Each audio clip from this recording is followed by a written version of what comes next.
అందరికీ నమస్కారం. నా పేరు నరసింహరావు.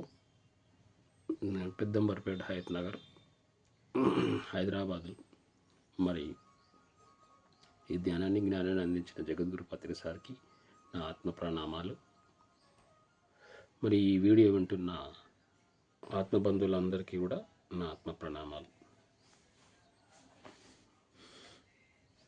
మరి పత్రిసారి చెప్పినట్టు మరణించకముందే మరణించాలి. ఆ మరణాంతర జీవితం ఇంకా ఉంది. ఈ శరీరం ఒకటే కాదు, మరి ఇంకా మరణాంతర జీవితం ఇంకా ఉంది అని సార్ చెప్పారు. మరి మరణాంతర జీవితం ఇంకా ఉంది అని ఎప్పుడు తెలుస్తుంది? మరి మనం అక్కడి నుంచి భూలోకంకి వచ్చినప్పుడు, ఈ శరీరం తీసుకున్నప్పుడు, మరి ఆ శరీరం ఎన్నోసార్లు శరీరం తీసుకొని రావడం, పోతూ ఉంటాం. భూలోకము, భువర్లోకము, సువర్లోకము, జనాలోకం, ఈ చుట్టూ చక్రం తిరుగుతూ ఉంటుంది. ఎప్పుడు మనం ఈ ధ్యానం చేసే వరకు ఈ ఈ భూలోకం, భువర్లోకం, సువర్లోకం, జనాలోకం వరకు. ఇంకా పై లోకంకి వెళ్ళాలంటే నువ్వు ఎప్పటి వరకు అంటే ఈ శరీరంలో ఉన్నప్పుడే నువ్వు ఆత్మ అంట అనేది తెలుసుకోవాలి. ఆత్మ వంట అన్నవనుకో, సరే, మరి ఇదే లోకాల్లో తిరుగుతూ ఉంటావు అనేది తెలుసుకోవాలి మనం. మరి ఆత్మాని తెలుసుకున్నంత వరకు ఈ లోకాల గురించి తెలియదు. నీకు మరణాంతర జీవితం గురించి అసలే అర్థం కాదు. మరి మరణాంతర జీవితం ఉంది, ఇంకా మనకు ఎంతో ఉంది. శరీరం ఒక్కటే కాదు. మనం ఈ శరీరమే పెద్ద బండరాయిలాగా పెట్టుకొని మనం ఎన్నో టెన్షన్లు పడి ఎన్నో కథలు అజ్జేసి అవసరం లేదు. మనం వచ్చిన పని ఏంది, మన ముందుకు ఏమొస్తుంది, అది మన గురించి మనం ఆలోచిద్దాం. ధ్యానం చేసి మనం ఎవరమో మనం తెలుసుకున్న తర్వాతనే నీకు అర్థమవుతుంది. మనం పెద్ద టెన్షన్ పడే అవసరం లేదు. నువ్వు టెన్షన్ పడితే ఇంకా టెన్షన్ పెంచుతుంది. మన లోపల మన శరీరంలో కొన్ని అణువులు ఉంటాయి. ఆ అణువులలో నీ భయాలు, నీ దుఃఖాలు, నీ బాధలు, ఇవన్నీ ఏం చేస్తుందంటే అవి లోపల ఉండిపోయి ఆ మనసు ఏం చేస్తుందంటే అవన్నిటిని గుర్తు చేపిస్తుంది. మళ్ళీ మళ్ళీ మళ్ళీ గుర్తు చేపిస్తుంది. ఎప్పుడైతే ధ్యానం చేస్తామో ఆ భయాలు, దుఃఖాలు, బాధలు, కష్టాలు ఇవన్నీ ఎప్పుడైతే ఈ ధ్యానం చేయడం వల్ల నీకు వెళ్ళిపోతాయి. ఆ వెళ్ళిపోయినప్పుడు నువ్వెవరో నువ్వు తెలుస్తుంది. లేదు అంటే నువ్వు దేహం కాదు, ఆత్మ అని తెలుస్తుంది. ఈ శరీరం ఉన్నప్పుడే నువ్వు ఆత్మాన్ని తెలుసుకోవాలి. లేదు అంటే నీకు పైలోకంలో నీకు ఏమీ అర్థం కాదు. పైన మరి భూవర్లోకము, సువర్లోకం, తర్వాత మరి సత్యలోకంకి వెళ్ళి ఆ సత్యలోకంలో మరి వెళ్ళిన తర్వాత నువ్వు ఆ సత్యలోకంలోకి వెళ్ళిన తర్వాత మరి అక్కడ కూడా ఆ అంశాత్మగా సృష్టిని సృష్టించుకొని జనాల్లోకంకి పంపిస్తాం. మనము పెద్దగా అయిన తర్వాత ఎలాగైతే చిన్న పాపను ఎలా అయితే జన్మనిస్తామో, ఆ జన్మనిచ్చి మళ్ళీ వాళ్ళకు అవసరమైంది వాళ్ళకి ఏదైతే ఇస్తామో, అట్లే పూర్ణాత్మలు కూడా మనకు హెల్ప్ చేస్తాయి. అది నువ్వు అడిగితేనే తెలుస్తుంది. ఇప్పుడు పాప కూడా చిన్న పుట్టిన తర్వాత డాడీ, మమ్మీ అని చెప్పి నాకు అది కావాలి, ఇది కావాలని ఎప్పుడో ఎలా అయితే అడుగుతావు? మరి నువ్వు శరీరంలో ఉన్నాక నేను ఆత్మను అని చెప్పి పైలాకంలో నీకు సంబంధించిన ఆ పూర్ణాత్మ, ఆ తండ్రి అయితే ఎవరు ఉన్నారో వారిని నువ్వు ఎప్పుడైతే అడుగుతావో అప్పుడు నీకు ఇస్తుంది. లేకపోతే నీకు అడగంది అమ్మైనా పెట్టదు అనేది మన వాళ్ళు చెప్తూ ఉంటారు. కాబట్టి మీరు పూర్ణాత్మను అడగండి, ఖచ్చితంగా ఇస్తుంది. మీరు ఏదైతే చేయాలనుకున్నారో, నేను ఇది చేయాలని నేను ఆత్మ ఉండి పూర్ణాత్మక అడగండి, మీకు పెడుతుంది. ఇప్పుడు తండ్రి దగ్గరికి పోతావు, నాకు ఆకలి అవుతుంది అని మమ్మీ దగ్గర పెట్టవా? నాకు డబ్బులు కావాలని తండ్రిని నేను అడగవా? అది తప్పేముంది? అడగడంలో తప్పు లేదు కదా. మరి భగవంతుని అడుగుతున్నావు. ఏ భగవంతుడు? పూర్ణాత్మ అనే భగవంతుని అడుగుతున్నావు. శ్రీకృష్ణుడు అనే పూర్ణాత్మ. ఈ సత్యలోకంలో అన్ని కృష్ణుడు, రాముడు వీళ్ళంతా ఇక్కడికి వచ్చి భూలోకంలోకి వచ్చి ఎంతో శక్తిని పెంచుకొని పైకి పోయిన తండ్రులు వాళ్ళు. భగవంతుడు అంటే తండ్రే. మరి అడగడంలో తప్పులేదు కదా. కాబట్టి మీరు అడగాలి. అడిగితే మీకు ఖచ్చితంగా నీకు సహాయం చేస్తారు. మరి పుట్టిన తర్వాత మరి క్రికెట్ ఆడినప్పుడు వెళ్ళావు, ఆ క్రికెట్లో కరెక్ట్గా ఆడలేదు అనుకో, మళ్ళీ నేను ఈ మిస్టేక్ చేశాను చెప్పి మళ్ళీ నువ్వు వచ్చి ఎట్లయితే ఆడతావో, మరి ఈ శరీరంలోకి వచ్చిన ఈ ఆత్మ పైలోకంలోకి వెళ్ళి మళ్ళా సువర్లోకము భువర్లోకం పోయిన తర్వాత లేదు ఇది మనం ఇంకా ఈ శరీరం మళ్ళీ ఇంకొక శరీరం తీసుకొని ఇంకో ఆట. మరి ఈ నాటకం ఈ భూమి మీదనే ఉన్నాయి అన్ని నాటకాలు, పైన నాటకాలు అనేవి ఏమి ఉండవు. కాబట్టి ఈ నాటకం ఇక్కడ ఆడాలి. ఆడి నేను తెలుసుకోవాలి, ఇంకా ఆ కోరిక అనేది తెలుసుకోవాలి, ఆడాలి. మరి వంట చేస్తాం. నీ వంట చేసేటప్పుడు నీ మనసు ఒక దగ్గర ఉంటేనే ఆ వంట చేయగలుగుతాం. నీ మనసు ఎక్కడో ఉండి నువ్వు వంట సరిగ్గా చేయలేదు అనుకోండి, మళ్ళీ ఆ వంట కూడా కరెక్ట్గా కాదు. అందుకనే మన మనసును మన దగ్గర పెట్టుకోవాలంటే ధ్యానం చేయాలి. ఆ మనసు భగవంతుడు ఎందుకు ఇచ్చాడంటే నీ మనసు నీ దగ్గర ఉండాలి, నీ దగ్గరలో ఉండాలి. దీనికి అనవసరంగా ఆ మనసును వేరే వాళ్ళ దగ్గరికి పంపించి వాళ్ళు ఇలా చేస్తున్నాడు, వీళ్ళు ఇలా చేస్తున్నాడు, వాళ్ళు అలా చేస్తున్నాడు, ఇదేనే. కానీ నువ్వేం చేస్తున్నావు, నువ్వేం మాట్లాడుతున్నావు, నువ్వేం పని ఆలోచిస్తున్నావు అనేది నీకు నువ్వుగా ఆలోచించాలి. నీ వచ్చిన పని ఏంది, నీ బాధ్యత ఏంది. మరి అవి ఎవరు ఆలోచిస్తారు? మరి వేరే వాళ్ళు ఆలోచిస్తారు నీ గురించి? నిన్ను ఆలోచించుకో, నీ పని ఏందో ఆలోచించుకో, నీ బాధ్యత ఏందో తెలుసుకో. తెలియకపోతే నీకేమీ అర్థం కాదు. మరి ఇక్కడికి వచ్చి మళ్ళీ ఈ శరీరం ఇంకొకటి తీసుకొని మరి అక్కడ అపూర్ణాత్మలు కూడా నీకు అడిగితే పెడుతుంది. నువ్వు చేయవలసిన పని ఏదైతుందో ఆ పని సహాయం చేయమని ఎంతోమంది ఆత్మలు మరి మనం సహాయం చేయడానికి వస్తారు. అడిగితే అందరూ వస్తారు, చేస్తారు. కాబట్టి ధ్యానం చేయండి. ధ్యానం చేసి ఆ జ్ఞానాన్ని సంపాదించండి, ఆత్మజ్ఞానాన్ని సంపాదించండి. మనం ఈ శరీరంలోకి ఎందుకు వచ్చామో, మరి ఆ శరీరంలోకి వచ్చి మనం ఏం పని చేస్తున్నామో, ఏం పని చెయ్యాలో, ఏం పని చేయొద్దో అది ఎప్పుడైతే ధ్యానంలో కూర్చొని మరి ఆ శక్తిని పెంచుకొని మరి శరీరానికి స్నానం చేపిస్తున్నాం, మన లోపల ఉన్న ఆత్మకు ఇష్టమైంది చేపిస్తున్నావా? నీ లోపల ఎట్లయితే నువ్వు తండ్రికి ఆ తండ్రికి నచ్చినప్పుడే ఆ తండ్రి నీకు ఏదైనా చూడగలుగుతాడు. ఆ తండ్రి అంటే ఎవరు? భగవంతుడు. ఆ భగవంతునికి నచ్చింది చేస్తేనే నీకు ఏదైనా చేయగలుగుతాడు. కాబట్టి అందరూ ఇక్కడ ఉన్న వాళ్ళు కూడా అందరూ ఆత్మలే. అందరిలోనూ ఆత్మస్థితి ఉంది, ఆత్మ పదార్థం ఉంది. మరి వాళ్ళు ఏం చేస్తున్నారు అనేది నీకు అనవసరం, నువ్వేం చేస్తున్నావు అనేది ఇంపార్టెంట్. కాబట్టి అందరూ కూడా మీరు ఈ దేహం కాదు ఆత్మ అని తెలుసుకోండి. మరి ఆ ఆత్మగా వచ్చిన ఈ శరీరంలో మనం చేయవలసిన పని ఏంది, మన కోరికలు అయితే ఏమి ఉన్నాయో ఆ కోరికలు తీర్చుకోవాలంటే ధ్యానం చేసి ఈ కోరికలు కూడా తీర్చుకోవచ్చు. మరి ఆ కోరికల వల్లనే ఇక్కడికి వస్తాం. ఆ కోరికలు కంప్లీట్ అయిన తర్వాత మళ్ళీ పైలోకానికి వెళ్తాం అనే విషయం ప్రతిసారి చెప్తున్నాడు. మరి ఆ మరణాంతర జీవితం కూడా ఇంకా ఉన్నది, ఇంకా ఎన్నో ఉన్నాయి. మరి శరీరం ఉంటేనే నీకు మళ్ళీ నువ్వు ఆ లోకల్ నుంచి మళ్ళీ ఆ ఆత్మ శరీరం తీసుకున్నప్పుడే నేను దేహం కాదు ఆత్మ అని తెలుసుకుంటేనే నువ్వు మళ్ళీ ఇంకొక లోకాలకి పై లోకాలకి వెళ్ళడానికి అవకాశం ఉంది. మరి అవి పూర్ణాత్మలు ఏంటంటే తండ్రి అయిపోయింది. మరి ఈ పిల్లలతోటి కూడా మీరేదైతే చేస్తున్నారో వాళ్ళు చేయవలసిన పనులు కూడా కొన్ని చేయకుండా ఉన్నప్పుడు మనతోటి చేయిస్తారు. ఆ పూర్ణాత్మలు చేసే పనులు కూడా వాళ్ళకి కొన్ని ఇంకా ఏమన్నా ఉంటే అవి ఏం చేస్తారంటే మనతోటి చేయిస్తారు.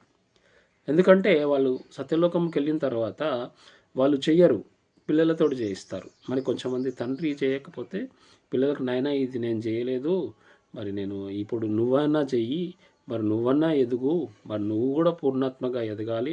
మరి అని ప్రతి తండ్రికి అర్థం ఉంటుంది కాబట్టి ఆ పూర్ణాత్మలు కూడా మన అంశాత్మక కారణశరీరంలోకి వచ్చి, ఆ కారణశరీరం నుంచి భూలోకంలోకి మరి భూలోకంలోకి వచ్చి, భూలోకం నుంచి మళ్ళీ మళ్ళీ మనకు మరి భువర్లోకం సువర్లోకం మనం చేసే పాపాలు పుణ్యాలను బట్టి భువర్లోకం సువర్లోకం కాదు, ఇంకా పైకి వెళ్ళండి అని చెప్పి వాళ్ళు వాళ్ళు వాళ్ళు చేయవలసిన పనులు ఏమైనా ఉంటే కూడా ఈ ఆత్మలతోటి మనతోటి అవి చేయిస్తాయి అనేది ఇప్పుడు నాకు అర్థమైంది. కాబట్టి నేను అనుభవపూర్వకంగా, ఎందుకంటే ఇది మనకు గురువులు పత్రిసారి చెప్పిన విషయం, పత్రిసారి చెప్పిన విషయం ఇది. మీరు ఇది ఎవరికి అవసరమో వారికి అందుతుంది, ఇది ఎవరికి అవసరమో వాళ్ళు మరి తెలుసుకుంటారు, ఇది ఎవరు అవసరమో వాళ్ళు ఆ బాధ్యత అనేది తెలుసుకుంటారు. మరి మనం చేయవలసిన పని అయితే ఏదైతే ఉందో ఆ పని మరి అందుకే ఇది సంసారంతో నిర్వాణం. మరి వీళ్ళందరిని కూడా మరి వచ్చిన పని కంప్లీట్ అయిపోయింది అంటే మరి కంప్లీట్ కాగానే ఇక్కడికి వెళ్ళిపోతాం. మరి మనకు పిల్లలకు బాధ్యత అయింది, మరి ఇవన్నీ భార్యకు సంబంధించిన వాళ్ళకి ఏం కావాలి, మనం ఇవన్నీ వాళ్ళ బాధ్యతలు ఏందో వాళ్ళ కోరికలు ఏందో అవన్నీ కంప్లీట్ చేసుకుంటాం. ఆ కంప్లీట్ చేసుకున్న తర్వాత మళ్ళీ మనం పై లోకంలోకి వెళ్తాం. కాబట్టి నువ్వు వచ్చినప్పుడు ఏదైతే అగ్రిమెంట్ చేసుకున్నావో, నేను వెళ్తాను కిందికి వెళ్ళి భూలోకంకి వెళ్ళి అక్కడ ఒప్పుకొని వచ్చావు, నీ ఇష్టపూర్వకంగా పైలోకల నుంచి ఒప్పుకొని వచ్చావు. నేను వచ్చిన పని మర్చిపోయావు. గురువు వచ్చిన తర్వాత మళ్ళీ నీకు అర్థమవుతుంది, వాళ్ళు అన్నీ గుర్తు చేస్తారు, నువ్వు వచ్చిన పని ఇది నాయనా, మరి నువ్వు ఆ పని చేయకుండా నువ్వు పైకి రావడానికి నీకు అవకాశం లేదు, మరి ఆ పని కంప్లీట్ చేసిన తర్వాతనే రావాలి. ఒక ఊరికి వెళ్తాం, ఆ ఊరిలో నీకు ఇష్టం లేకున్నా కానీ మరి అక్కడ నుంచి తండ్రి ఫోన్ చేస్తాడు, నాయనా నీకు ఇంకా పని ఉందాడా, ఆ పని కంప్లీట్ చేసుకొని రా, మళ్ళీ ఇక్కడికి వస్తే మళ్ళీ పోవాల్సి వస్తుంది, ఆ పని కంప్లీట్ చేసుకొని రా అని చెప్పి ఎలా అయితే చెప్తారో, మరి మనకి ఈ ఆత్మలు కూడా పూర్ణాత్మలు కూడా మరణాంతర జీవితంలో కూడా మరి అక్కడ ఉన్న మాస్టర్స్ కూడా వాళ్ళు కూడా మనకి బోధిస్తూ ఉంటారు, చెప్తూ ఉంటారు. మరి ఊకనే ఇవన్నీ చెప్పడానికి ఏమీ కాదండి, మాటలేం కాదు. మరి ఇది అందుకనే అది ఎవరికి అర్థం కావాలో వారికే అర్థమవుతుంది, ఎవరికి దిగాలో వాళ్ళకే దిగుతుంది. మరి ఆ స్థితికి వచ్చిన వాళ్ళకే అర్థమవుతుంది, ఆ స్థితి లేని వాళ్ళకి అర్థం కాదు. సహస్రార చక్రం ఉన్న వారికే మనం ఈ పిరమిడ్ మాస్టర్లకి మరి ఎవరికి మరి అవసరమో అది వాళ్ళకి పిరమిడ్ మాస్టర్లు కావచ్చు, ఇంకా ఎంతమంది ఆత్మలు ఉన్నారో వాళ్ళకి ఎవరికి అవసరమో వాళ్ళకి అందుతుంది. నా పని నేను చెయ్యాలి అనేది నాకు పైన నుంచి మనకు చెయ్యమని చెప్పి నాకు అది లోపల, ఎందుకంటే నువ్వు ఈ పని చెయ్యి అని చెప్పింది కాబట్టి నేను చేయడం జరుగుతుంది, నా అనుభవపూర్వకంగా నేను చెప్పడం జరుగుతుంది. కాబట్టి నేను చేయవలసిన పని ఏంటంటే మనం మరణించకముందే మరణించాలి అని చెప్పి పత్రిసారి చెప్పిన విషయం, మరి మరణాంతర జీవితం కూడా ఉంది అని పత్రిసారి చెప్పిన విషయం. మరి పైన లోకాలు కూడా భూవర్లోకము సువర్లోకము, ఇది ఒక భూలోకము, భూవర్లోకం సువర్లోకం జనలోకం మహాలోకం తపోలోకం సత్యలోకాలు కూడా ఉన్నాయి. మరి ఆ లోకంలో మరి నువ్వు ఓన్లీ శరీరమే అనుకుంటే మరి నువ్వు మళ్ళీ ఈ జనలోకం వరకే వెళ్తావు. మరి ఎప్పుడైతే నువ్వు ఆత్మ అని తెలుసుకొని ఆత్మకు సంబంధించిన కంటికి కనిపించేది కాకుండా మనం భూదానము గోదానము ఇవన్నీ కంటికి కనిపించేది కంటే నీ కంటికి కనిపించేదానికి ఎక్కువ సూక్ష్మమైన ఆ పనులు చేయి, ధ్యానం చేయించు, ధ్యాన ప్రచారం చేయించు, ధ్యానానికి సంబంధించిన మరి ఈ పనులు చెయ్యి అని చెప్పి పత్రిసారు ఇవన్నీ మాకు అలవాటు చేశాడు. అందుకని చేయవలసిన పని ఇదే అనేది నాకు అర్థమైంది. ఈ పని చేయడానికే నేను భూమి మీదకి వచ్చాను.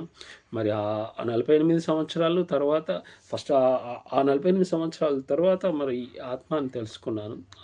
ఆత్మని నాకు ఆల్రెడీ మన లోపల అణువున నువ్వు దేహం కాదు ఆత్మ అని నా అనుభవపూర్వకంగా తెలుసుకున్నాను. ఈ శరీరం కాదు, ఈ శరీరాన్ని నడిపించేది ఆత్మే అని చెప్పి, ఆత్మ మనకు బుద్ధి మనస్సు ఈ శరీరము అన్నీ తయారు చేసుకుంది అదే ఇంద్రియాలు, బాహ్యేంద్రియాలు, కర్మేంద్రియాలు, అంతరింద్రియాలు ఇవన్నిటినీ తయారు చేసుకున్న సృష్టిని సృష్టించిన ఆ పరమాత్మ మరి చేయవలసిన పని అయితే ఏదైతుందో ఆ పని నువ్వు చెయ్యాలి అని చెప్పి మనకు ఇక్కడికి భూలోకంకి నేను వచ్చానని చెప్పి ఇంకా ఎన్నో జన్మలు తీసుకున్నామనేది కూడా ప్రతిసారి చెప్పిన విషయం. ఇది ఒకే ఇది ఏం కాదు, మరి ఇంకా మరి ఎన్నో జన్మలు తీసుకున్నాం. మరి ఆ జన్మలో తీసుకున్న ఆ జ్ఞానం కూడా ఈ జన్మకు సంబంధించిందే. మరి అవి కూడా ఈ జన్మకు నువ్వు ఎన్నిసార్లు జన్మలు తీసుకున్నా మరి గత జన్మల అనుభవాలు జ్ఞానము అవంతా కూడా నువ్వు చూడవలసిందే, చూసి మరి చదువుకోవాల్సిందే. మరి నువ్వు మరి పోస్ట్ గ్రాడ్యుయేట్ మళ్ళీ నేను స్కూల్కి వెళ్తానంటే నువ్వు పోలేదు కాబట్టి మనము ఈ మరణాంతర జీవితం మరి మరి ఖచ్చితంగా మీరు తెలుసుకోవాలి. ఉన్నది మరణాంతర జీవితం. ఎవరు భయపడని అవసరం లేదు. నేను ఎందుకంటే నేను భయపడకుండా మీరు నువ్వు దేహం కాదు ఆత్మ అని తెలుసుకోండి, ధ్యానం చేయండి, శ్వాస మీద ధ్యాస పెట్టండి. ఎప్పుడైతే శ్వాస మీద ధ్యాస పెట్టి మరి అందుకని సారు 18 ఆదర్శ సూత్రాలు ఇచ్చాడు. సాధన చేయండి, మరి స్వాధ్యాయం చేయండి, ఆత్మకు సంబంధించిన బుక్స్ చదవండి. మరి సజ్జన సాంగత్యం, ఎక్కడ సజ్జన సాంగత్యం జరిగినా కానీ అక్కడ వెళ్ళి వినండి, ఆత్మకు సంబంధించిన విషయాలు వినండి. మరి నీ పని అయితే ఏదైతుందో ఆ పని చేసుకోవడానికి నీకు ఈజీగా మార్గం దొరుకుతుంది. ఎప్పుడైతే ఆత్మని నువ్వు ఎప్పుడైతే గుర్తిస్తావో, లేదు శరీరమే నేను అనుకుంటే దుఃఖంలో ఉంటావు. మరి శరీరం నేను, మనసు నేను, బుద్ధి నేను కాదు, ఆత్మను నేను అని మరి మరి ఇంతకుముందు చెప్పినట్టు సారు ఆత్మనంట అంటే మళ్ళీ ఇదే చక్రంలో తిరుగుతూ ఉంటావు. భూలోకం, భూవర్లోకం, సువర్లోకం, జనాలోకం, ఇంకా పైలోకాలకి వెళ్ళడానికి అంట వరకే ఉండి ఇక్కడిక్కడే తిరుగుతూ ఉంటావు. లేదు అంటే నువ్వు ఎప్పుడైతే ఆత్మ అని తెలుసుకుని మరి నువ్వు శరీరం కాదు, ఈ మనసు కాదు, బుద్ధి కాదు, ఇంకా పైలోకాలు ఉన్నాయి, మహాలోకం ఉంది, తపోలోకం ఉంది. మహాలోకం తపోలోకం పోయినా కానీ మళ్ళీ మనం భూమి మీదకి రావాల్సి వస్తుంది. మరి సత్యలోకంకి వెళ్తే మనం ఇక్కడికి రావాల్సిన అవసరం లేదు. మనం అక్కడే ఉండి మనం ఈ సృష్టిని సృష్టించుకోవచ్చు.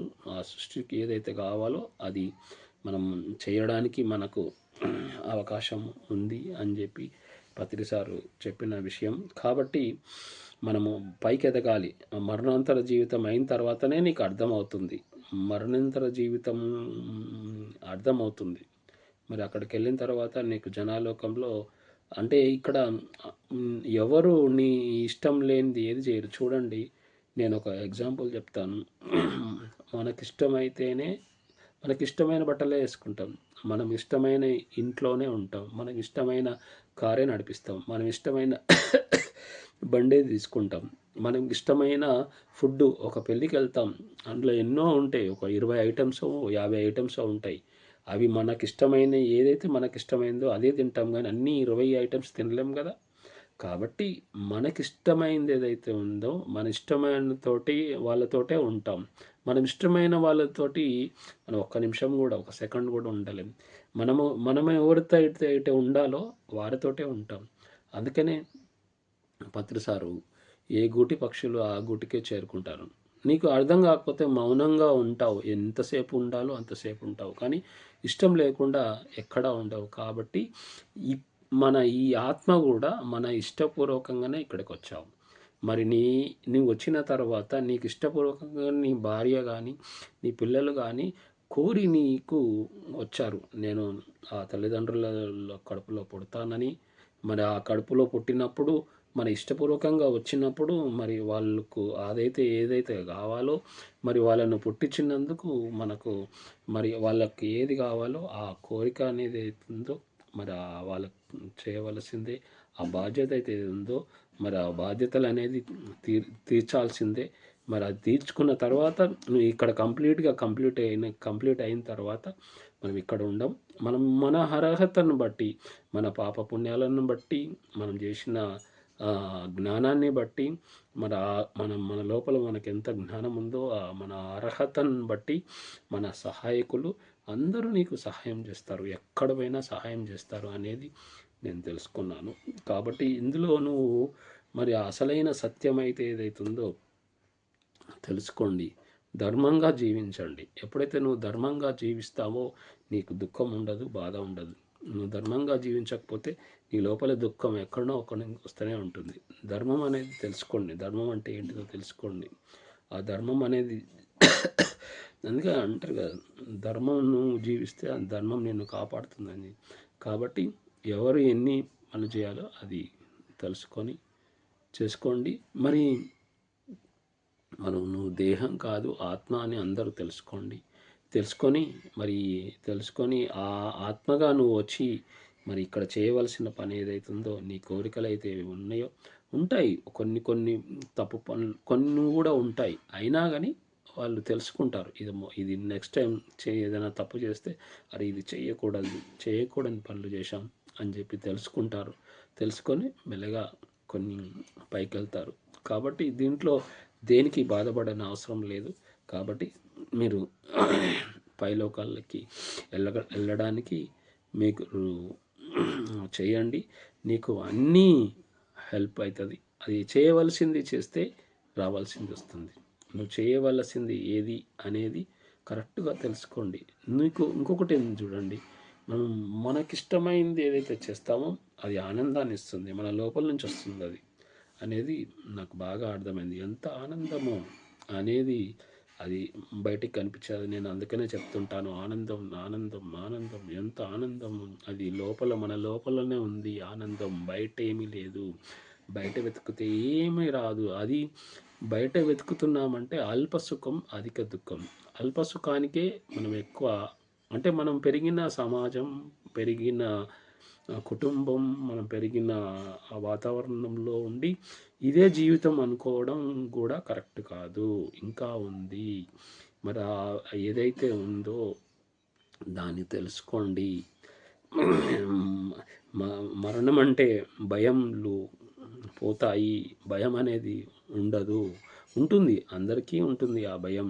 మరి ఆ భయాన్ని కూడా మనం ప్రాదొల్లడానికి నువ్వు ఏదైతే చేయవలసింది ఏదైతుందో ఆత్మకు సంబంధించిన పనులు ఏదైతే ఉన్నాయో ఆ ఆత్మకు సంబంధించినవి మనం కనిపించే కాకుండా కనిపించనిది ఏదైతే ఉందో అది సూక్ష్మమైన పనులు. ఆ సూక్ష్మమైన పనులు ఎప్పుడైతే చేస్తావో సూక్ష్మమైన దానికి అది ఎక్కువ శక్తి ఉంటుంది. కాబట్టి ఆ సూక్ష్మమైన దాన్ని పట్టుకొని ఆ సూక్ష్మమైన దాన్ని గురించి ఎక్కువ ఆలోచించి ఆ సూక్ష్మమైనది అయితే ఏది చెయ్యాలో ఏది చేయకూడదో, ఏది చేస్తే మనకు లాభం, ఏది చేస్తే మరి నష్టం అనేది ఎప్పుడైతే నీకు మళ్ళీ ఆ జ్ఞానం వస్తుంది. ఆ జ్ఞానం చేయవలసింది ఏదైతుందో అది నువ్వు చేయగలుగుతావు అనేది నాకు థ్యాంక్ యూ. నాకు ఈ అవకాశం ఇచ్చినందుకు థ్యాంక్ యూ.